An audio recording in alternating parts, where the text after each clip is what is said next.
Hello everybody and welcome to my channel. My name's Tina and I'm bobbing along nicely. Well, it's been a couple of weeks. I have been busy, I've been away and I've been poorly. So firstly, I do hope that my voice holds out for this vlog. I will try and keep as calm and clear as I can so that you can understand me, and I'll try not to have a coughing fit.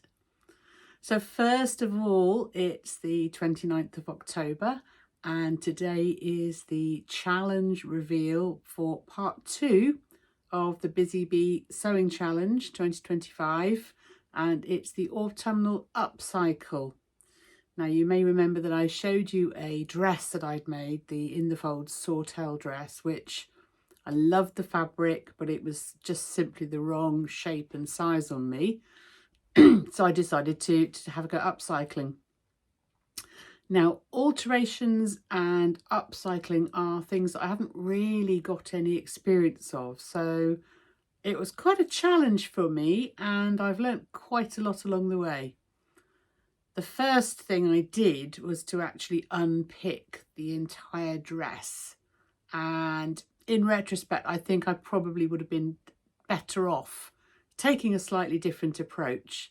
The dress has a yoke and I basically took the whole thing apart to see what fabric I had. And then, having thought I'd make a pinafore out it, quite quickly realised that I hadn't got sufficient fabric to use the pattern that I was planning to use. So I adapted, and I think that's, a lot of us do that along the way with any kind of sewing project. I adapted my ideas. I put it back together. I took a lot of the bulk out from the neckline because I felt that wasn't really working well for me. And this is the result. It's not perfect, but I'm really pleased I had a go. If I did it again, I think I'd probably try and alter rather than take apart and remake. I think ultimately that would have probably been far easier for me and probably a lot quicker. One of the reasons I didn't just alter it is that I don't have a mannequin that's my size at the moment. I do have a dress form, but she's rather a lot larger than me. And so I didn't feel comfortable trying to sort of pin it to myself and make the necessary adjustments. So maybe I should be a bit braver and do that next time, or consider making myself a duct tape dummy. I don't know. Have any of you had a go at that?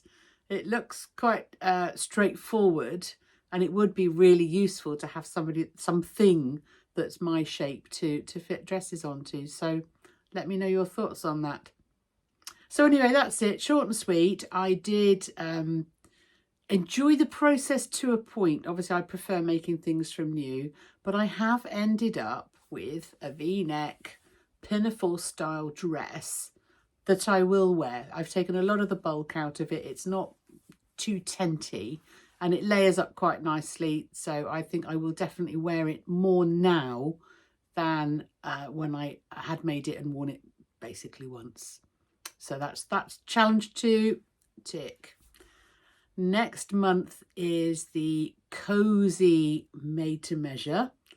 I haven't finalised my plans for that, but I'm going to the Creative Craft Show in Birmingham on Friday, this Friday. So I'm hoping I will find some inspiration, the idea for a pattern and some fabric. And then next week I can come back to you and tell you all about my plans. The idea I have is actually to make a cardigan.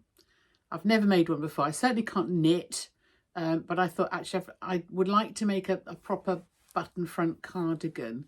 I keep looking in the shops and there's never anything in the right colour or the right size, and I've seen lots and lots of cardigan patterns. I'd had a thought about the True Bias Marlowe, so if any of you have made that, I'd love to hear about it, or indeed any other suggestions for cardigans. I like the look of that one because it has the option of 2 different lengths, so it's a versatile pattern. As we all know, patterns aren't cheap. So I'll be back to you with that next week. Before I got this leggy, I went away. I went abroad and I did buy some fabric. I was lucky enough to spend 5 days in Istanbul, Turkey. It's my husband's birthday treat. We both choose a trip once a year and go on a short break, and it was incredible. Now, I know that obviously Turkey is famous for making or manufacturing cotton, so I thought I'd quite like to try and buy some fabric while I was there. I did leave a little bit of space in my case. Wasn't quite as easy as I thought. Obviously Google, I got my phone and I had a look and Googled fabric shops in Istanbul, and it wasn't quite that simple. So then I did a bit more research and ended up finding a Reddit thread where somebody had had the same issue. They wanted to buy fabric and couldn't find the place to buy it. So I found a starting point, and that was the recommendation: find a particular street and then explore. Now that was great because we'd already spent a couple of days exploring on foot, and Istanbul is incredible. It's lively, it's friendly, it actually feels very, very safe. We'd explored already the Grand Bazaar and the Blue Mosque, and just been greeted with the most amazing hospitality. But this trip was a little bit more off the beaten track. Now, the advice I had was to start at this certain street and walk along, not necessarily the main streets, but go into the side streets and the little shopping malls and the alleyways, and that's where I found fabric. And once I'd found that spot, it made it much, much easier. What we'd observed about Istanbul is that actually all the same shops, the shops in one street will sell the same product. So if you find a saucepan shop, the whole street will be saucepan shops. And the next street along might sell knickers. There was a street full of shops selling knickers. There's obviously a big market there for counterfeit bags and apparel, and there were shops literally selling rolls and rolls of branded counterfeit bag straps. Obviously this is all trade only. There were shops selling bag fastenings, and that's all they specialised in. So I knew that once I'd found one fabric shop, I had a reasonable chance of finding a few more. I'm just going to insert here a very short video of one of the streets that I found selling fabric. And as you'll see, it is incredible. This particular street was purely bridal and dancewear fabric. Now they had beautifully displayed the fabric by draping it on mannequins in the windows. And there were literally dozens and dozens of shops like this. So from that point of view, it was worth just wandering around. I wasn't interested in buying that kind of fabric, but it was amazing to look at it. Round another corner, I found the kind of fabric I was looking for. Now, I didn't want to go too much over the top. I've talked before about my wish to not have a huge stash of fabric. But obviously this is an opportunity I didn't want to miss. So I did pick up two pieces. The first one is cotton. I can't see if that's upside down actually. I think it's a non-directional print. I will obviously check before I start cutting it up. But very Tina. This is a lovely, lovely soft drapey cotton with a reasonable weight. And this was 120 Turkish liras a metre, which approximates to about £2. So I bought 3 meters. I don't have definite plans for it. It may go into my stash for next spring and summer, but I think that would make a really nice reminder of my trip to Istanbul.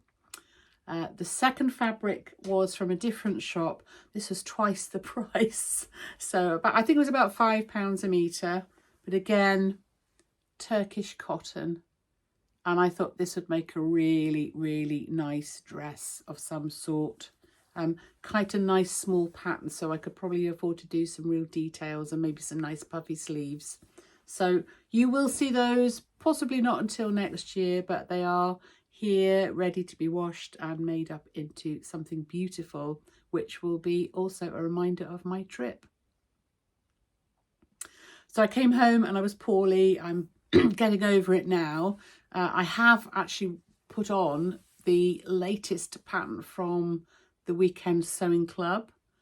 This is the Cozy Hoodie. It's lovely. It's super soft. I bought this fabric from Minerva online, and it's washed and worn really well.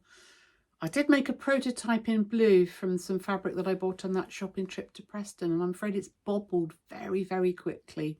So I'll wear the sweatshirt around the house. But this one, I have put a motif on it, which is interchangeable. I've done a very short tutorial on that, which will be available to members of the Weekend Sewing Club. I think the sign-ups, I'm very late with this vlog, so the sign-ups do finish very soon, unfortunately. But obviously they'll then be open again next month. And everyone who joins the Weekend Sewing Club, which is run by Sarah of My Handmade Wardrobe, has access to all of the previous patterns. So if you do fancy a really lovely straightforward sweatshirt with some nice ideas, actually I hadn't thought about the way to attach the ribbing to the cuff, and it was a much better way than I've used in previous patterns. So if you like the sound of that, then hop over quickly to the Weekend Sewing Club and join up. As I say, I'm off to Birmingham this Friday. Lucky enough to be meeting up with Sarah from My Handmade Wardrobe and hopefully some other members. So I shall report back next week. Hopefully I shall be feeling a bit more like myself. I have to say I'm struggling a little bit with some kind of sort of post-viral fatigue. I'll get over it. I'll live. But hopefully next week I shall be able to bring a little bit more sewing news to you, details about my trip to Birmingham, what I thought of the show, because it's very different to the one that they have there in the spring. It's half Christmas and half sewing, and obviously, you know, it's sort of the Christmas side I think is larger, so obviously I can go looking for gifts, and I do have a Secret Santa to buy for as well, so hopefully I can share some of my shopping with you, if not all of it. Hopefully I will pick up the fabric and the pattern for my next challenge, the November Busy Bee Sewing Challenge. In the meantime, I hope that you are all well and you haven't all got this horrible cold. And don't forget, there are lots of other vloggers who have completed the Busy Bee Sewing Challenge Part 2. And I'll pop their names below just as a reminder. But please do go and check them out, give them some love. I'm part way through watching them, and I'm hoping to catch up actually on my journey to Birmingham, watching the rest of their blogs. So for now, as ever, thank you for watching. Thank you for engaging with me, waffling on in the little corner of the internet that I occupy. And I'll see you all again soon. Bye bye.